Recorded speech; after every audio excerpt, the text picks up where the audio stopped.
জয় শ্রীরাম। তো আজকে রামনবমী, তো আমরা বেরোচ্ছি র্যালিতে। আমরা রেডি করে দিয়েছি পার্টি, ওখানে সব রেডি হয়ে গেছে। তো আমরা আজকে বেরোবো বন্ধুরা।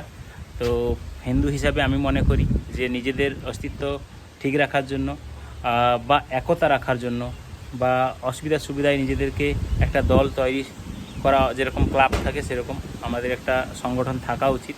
তো যাতে আমরা সুবিধা অসুবিধায় সমস্ত ঘরের লোককে, বন্ধুবান্ধবকে পাই না পাই, একটা দল যেন আমাদের সাথে থাকে। তো সেটা হলো এই গ্রুপ। এই গ্রুপেই আমরা সব কিছু করবো। তো আমরা শ্রীরাম মানে ভগবানের নাম নিয়ে একত্রিত হব একটা জায়গায়। সেজন্য আমরা একটা দল তৈরি করেছি।